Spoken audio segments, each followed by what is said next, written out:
Hello people. आज मैं यहाँ आप लोगों को ये दिखाने आई हूँ कि कैसे आप ऐसे एक पॉट में सब्जियाँ भी उगा सकते हैं और साथ ही जैविक खाद भी बनाना शुरू कर सकते हैं। तो हम आज एक ऐसे पॉट में कंपोस्ट बनाना मैं दिखाऊंगी जिसमें ड्रेनेज होल्स नहीं हैं। ये उन लोगों के लिए काफ़ी यूज़फुल है जिनकी बहुत ही छोटी बालकनी है। ये आप देख सकते हो कितनी छोटी बालकनी है। कितना 2 फीट बाय 10 फीट का बालकनी है, वेरी नैरो वन। यहाँ पे किचन गार्डनिंग शुरू करने वाली हूँ मैं।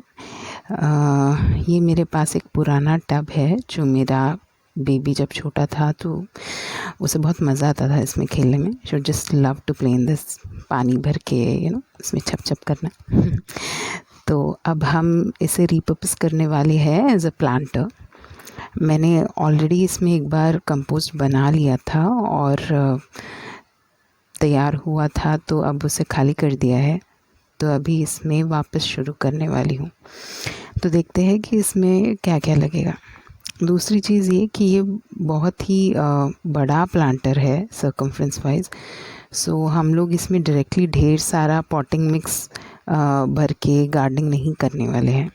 हम लोग लेयर्ड गार्डनिंग या लजानिया गार्डनिंग करने वाले हैं क्योंकि इसकी डेप्थ बहुत ज़्यादा है। ये आप देख सकते हो, मेरी कोहनी तक, एल्बो तक मेरा आर्म पूरा अंदर जाता है ऑलमोस्ट।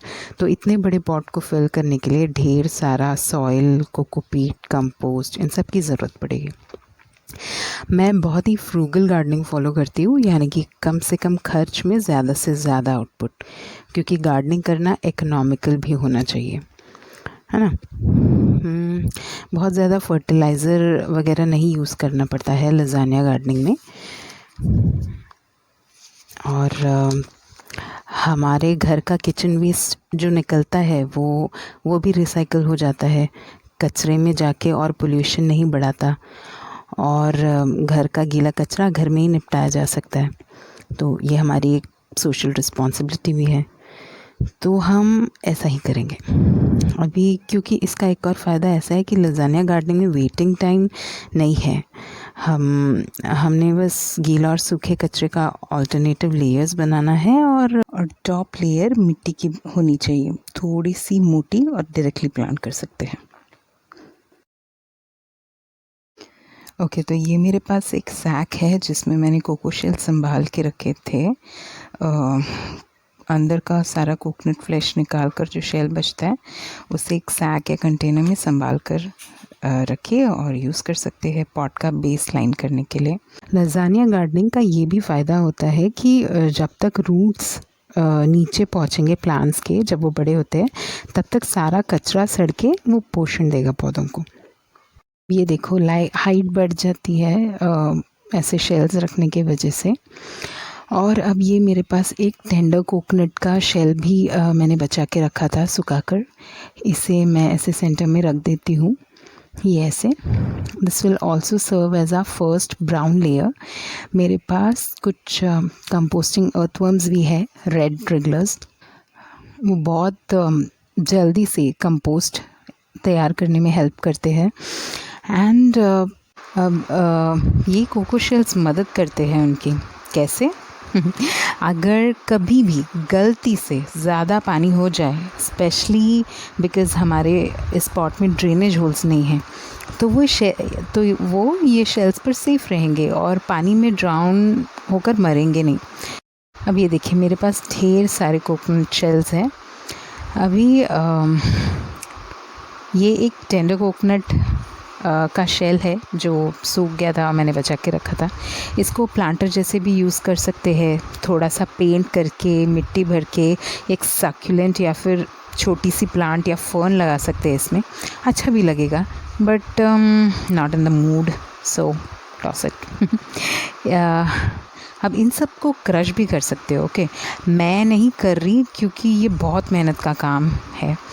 सो मैं एक बार क्या करती हूँ, एक बार हार्वेस्ट कर लेती हूँ अपने जो वर्मी कंपोस्ट है उसको। तो उसके बाद पूरा खाली टब खाली कर देती हूँ जब मेरे प्लांट्स भी मर जाते, क्योंकि मोस्टली मैं एनुअल्स ही प्लांट करती हूँ ये टब में। एनुअल्स मतलब जो कुछ टाइम के लिए ग्रो करते हैं और आउटपुट देते हैं और मर जाते हैं, जैसे पालक हो गया, बीन्स हो गया। तो एक बार ये प्लांट्स जब सूख जाते हैं, जब इनका आउटपुट देना ख़त्म हो जाता है, तब हम लोग इसका जो डंठल है, जो सूखे पत्ते वगैरह है, वो सब अवशेष निकाल देते हैं। फिर मिट्टी निकाल देते हैं। फिर नीचे जो कंपोस्ट, तब तक नीचे का जो सारा कचरा है वो कंपोस्ट बन गया होगा, वो भी निकाल लेंगे।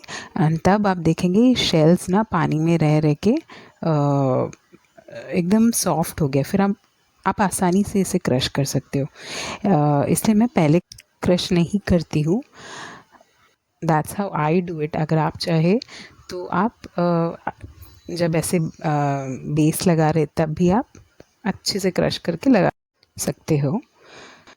ओके, चलो अब ये ऑलमोस्ट हो गया। तो अब हम इसमें क्या करेंगे, न्यूज़पेपर्स डालेंगे, न्यूज़पेपर के टुकड़े। अब मेरे पास ये एक सैक भर के न्यूज़पेपर के पीसेस है। आप चाहो तो कार्डबोर्ड के पीसेस भी यूज़ कर सकते हो। इसे हम अच्छे से सब जगह फैला देंगे। ये लेयर अर्थवर्म्स के बेडिंग का काम करेगा। मतलब वो लोग यहाँ पर आकर अपना अंडा देंगे।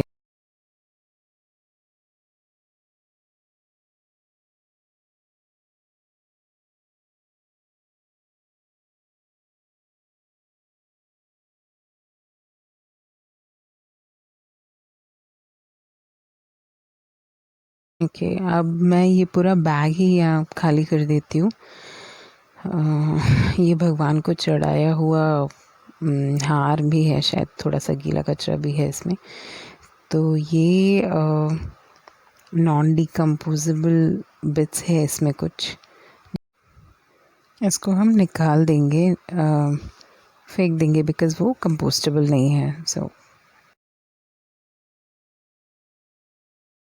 ये मेरे पास 5 लीटर का एक बॉटल है। इसके लिड में ऐसे होल्स बना दिए मैंने। तो इससे अब सब कुछ एक बार गीला कर देंगे कि सब बैठ जाए, मतलब अच्छे से गीला हो, पर एकदम सॉगी नहीं।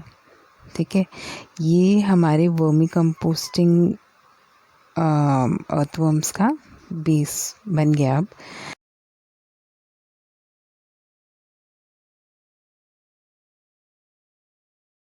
And now presenting my earthworms. ये हटा के दिखाती हूँ। अभी कुछ देर पहले निकाला था मेरे अर्थवर्म्स को, वर्मी कंपोस्ट बिन से निकाला था। ये देखो,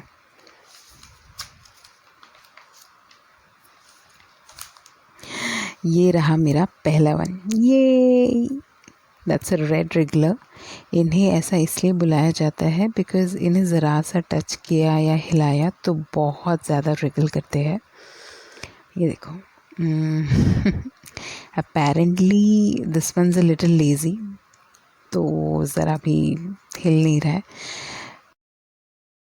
तो अब ये पॉट इनका नया घर बनेगा।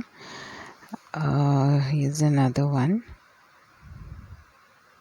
here, and suddenly so many more.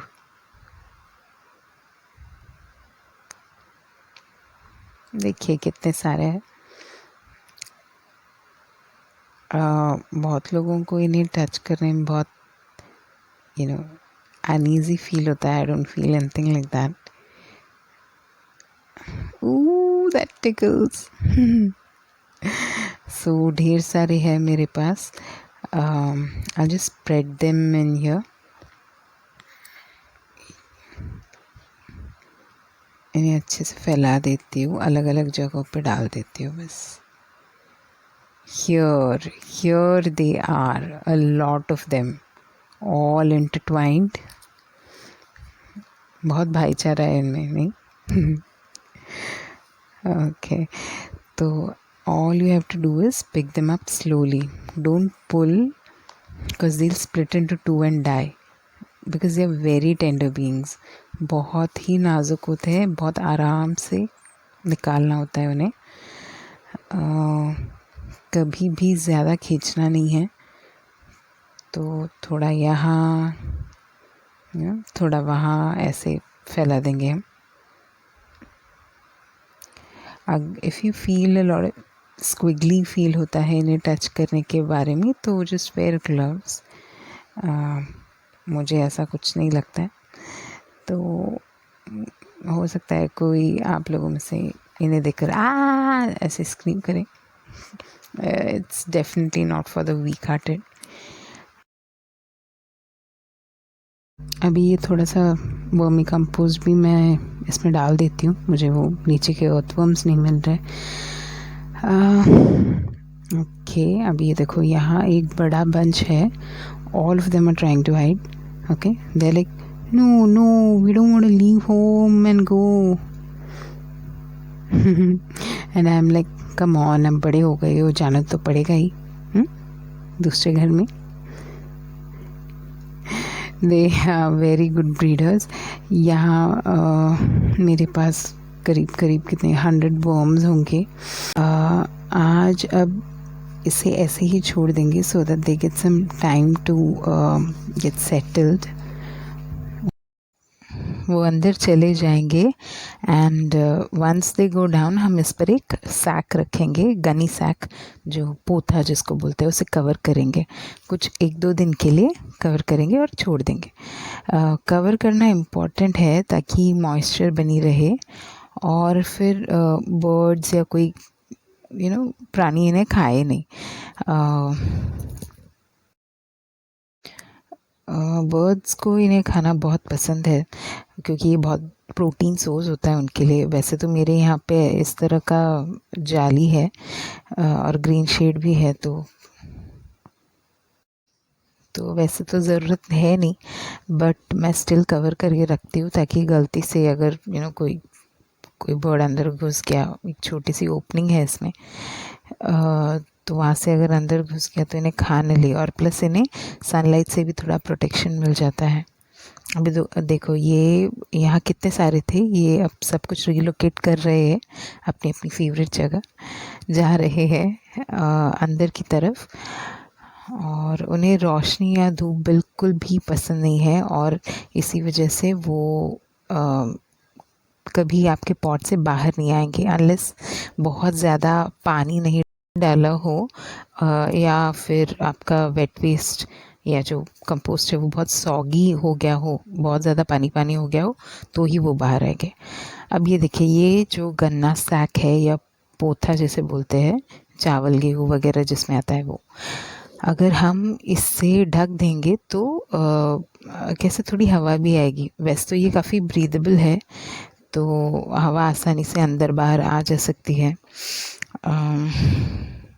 ये निकाल दूंगी बाद में। ये ऐसे रख के हम अब छोड़ देंगे और उसको बाद में थोड़े दिन बाद जब कंपोस्ट सेटअप करेंगे तभी हमारा पार्ट कंपोस्ट बिन और पार्ट प्लांटर ये हमारा तैयार हो जाएगा।